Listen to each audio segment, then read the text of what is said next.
చాలండి.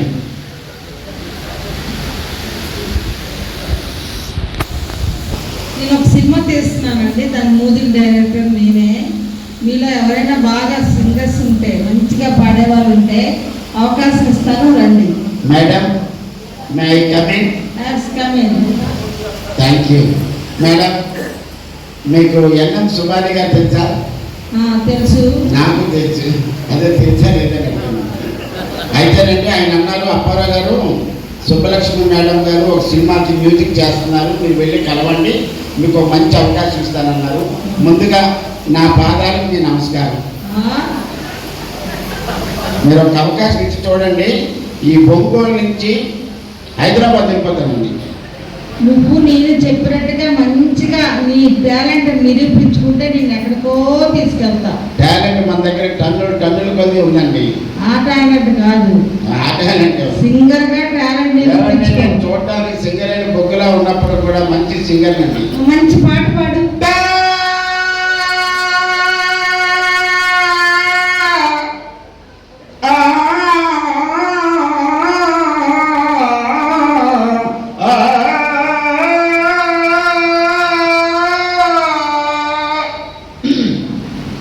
మంచి పాట పాడు. ఏ సంవత్సరంలో పుట్టావయ్యా నువ్వు? 1967 అండి. అందుకే ఆ సంగీతం వచ్చింది. మంచి పాట పాడమన్నాను నీకు. మీరు మధ్య లేకుండా మాట్లాడి నేను శృతి చేసుకున్నాను, గురువు గారి దగ్గర మాట్లాడతాను. సరే, ఒక మంచి పాట పాడమన్నారు కాబట్టి డెఫినెట్ గా పాడతానండి. మేడంకి ఒకసారి క్లాస్ ఇవ్వండి. ఎందుకంటే ఒక గాయకుడు వచ్చాడు, ఒక సంగీత దర్శకురాలు ఒక మంచి అవకాశం ఇవ్వబోతుంది కాబట్టి చాలా చాలా సంతోషం. జబర్దస్త్ కూడా చాలా మందికి అవకాశాలు ఇచ్చిందండి. ఎంతో మంది ఈరోజు జాతీయ స్థాయిలో, అంతర్జాతీయ స్థాయిలో గొప్ప పేరు తెచ్చుకుని వాళ్ళు ఉన్నారు. మేడం, మంచి పాట పాడమన్నారు, సంతోషం. ఘంటసాల మాస్టర్ గారు పాట పాడాలా, జేసుదాస్ గారు పాట పాడాలా, బాలసుబ్రహ్మణ్యం గారు పాట పాడాలా? నీకు మంచి పాట పాడమన్నాను, అందరూ కాదు. ఏదో ఒకటి పాడయ్యా. ఏదో ఒకటి పాడి దగ్గర దాకా ఎందుకు వస్తారు? మా ఇంట్లో బాత్రూమ్ లో పాడుకున్నాను, మీరు అడిగి పాడించుకోండి. బాలసుబ్రహ్మణ్యం గారి సంగీతం ఒక్కసారి క్లాస్ ఇవ్వండి. బాలసుబ్రహ్మణ్యం గారు పాట పాడమన్నారు.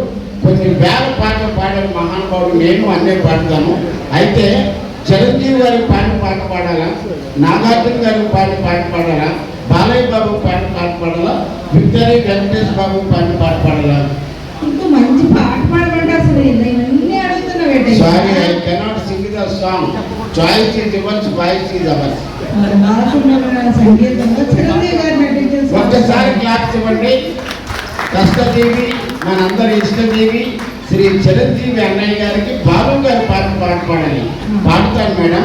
అయితే చిరంజీవి గారు శ్రీదేవి గారు కలిసి నటించిన సినిమాలో పాడాలా, చిరంజీవి గారు రాధిక గారు కలిసి నటించిన సినిమాలో పాడాలా, చిరంజీవి గారు రాధా గారు కలిసి నటించిన సినిమాలో పాడాలా? సుబ్బాని గారు మీకు ఇంటి దగ్గర పిలిచారా, కంటి హాస్పిటల్ పిలిచారా? ఏమంటే మీరు పాడటం, నేను పాడతా, మీరు పాడించుకోండి. పాట పాడమని ఇవన్నీ ఎందుకయ్యా? నేను అలాంటి సింగర్లు కాదు, ఏది పడితే పాడి వెళ్ళిపోవడానికి. బాలసుబ్రహ్మణ్యం సంగీతంలో చిరంజీవి గారు శ్రీదేవి గారు నటించిన పాట పాడు. చిరంజీవి గారు శ్రీదేవి గారు కలిసి నటించిన సినిమాలో బాలు గారు పాట నాకెందుకు తెలుగు, కొన్ని 100 పాటలు పాడయ్యా పాడు.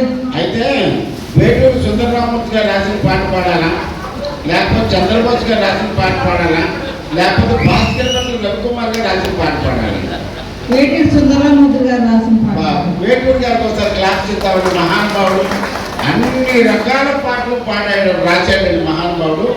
బాలు గారు చిరంజీవి గారికి శ్రీదేవి గారికి కలిసి నటించిన సినిమాకి వేటూరు సుందరరామూర్తి గారు రాసిన పాట. ఇప్పుడు చెప్పండి మేడం, కేవీ మహదేవన్ గారి సంగీత దర్శకత్వంలో మనం పాట పాడాలి, ఇళయరాజా గారి సంగీత దర్శకత్వంలో వచ్చిన పాట పాడాలా, చక్రవర్తి గారి డైరెక్షన్ లో వచ్చింది పాడాలి? చక్రవర్తి గారి డైరెక్షన్ లో పాడు. ఏదో పాడయ్యా. నువ్వు పాడడానికి వచ్చావా, మనుషులు పిచ్చెక్కించడానికి వచ్చావా? పాడడానికి వచ్చాను. పాడు, ఏదో పాడు, ఏదైనా పాడు. పోనీ నువ్వు పాడొద్దు, నేను ఒక సందర్భం చెప్తాను, దాన్ని ఉద్దేశించి పాట పాడు. ఏంటి క్లాస్ ఇవ్వండి. ఇప్పుడు దారిలోకి వచ్చిందండి మేడం. నా చేత మీరు పాడించుకోలేరు, ఎందుకంటే నేను అంత గొప్ప సింగర్ అవకాశం రాలేక ఇక్కడ ఏడుస్తున్నాను. కానీ సరే సందర్భం ఇవ్వండి, ఆ సందర్భానికి అనుగుణంగా పాడతాం. ఒక వినాయక చవితికి ఇంటి వాళ్ళందరూ ఇంటి ముందర వినాయకుడిని ప్రతిష్ఠించుకున్నారు. ఆ వినాయకుడిని ఉద్దేశించి మంచి పాట పాడు. నాన్న దీనికి ఏకో ఉందా నాన్న? చిన్నది ఏకో తగ్గిస్తావా మేడం? మళ్ళీ చెప్పండి మేడం, ఏమనుకోదు. వినాయకుడిని ప్రతిష్ఠించుకునే సందర్భం పాట పాడండి. ఓహో, ఒక ఊర్లో ఒక వినాయక విగ్రహం ప్రతిష్ఠ జరుగుతుంది, ఒక పాట పాడాలి. పాడండి. పున్నావా అసలున్నావా, ఉంటే కళ్ళు మూసుకున్నావా, ఈ లోకం కుళ్ళు చూడకున్నావా, ఉన్నావా నీకు మతిపోయిందా? వినాయకుడు ఉన్నాడు కాబట్టి అంతమంది ప్రతిష్ఠించుకున్నారు, కోరికలు తీర్చుకుంటున్నారు. ఉన్నాడా అని పాడుతావేటయ్యా? ఏమిటి మీరు పొరలాకుండా మాట్లాడకండి. 2 సంవత్సరాల క్రితం ఏమైంది? ప్రపంచం అంతా అల్లకల్లోలం అయిపోయింది.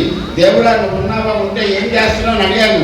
భక్తుడికి మాత్రమే అధికారం ఉంది దేవుడిని ప్రశ్నించేది. దేవుడు లేకుండా సృష్టి ఉందా?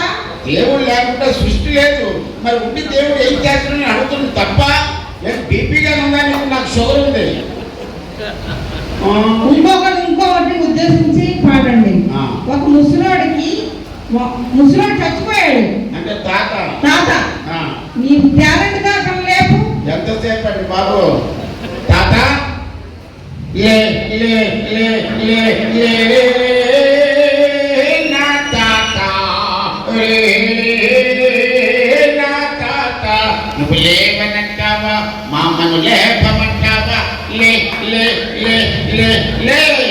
ఇచ్చాడా? చచ్చిపోయిన ఎక్కడే లెగిస్తారా? లేస్తే లేస్తాడు, పోతే పోతాడు, నాకు ఎందుకండి?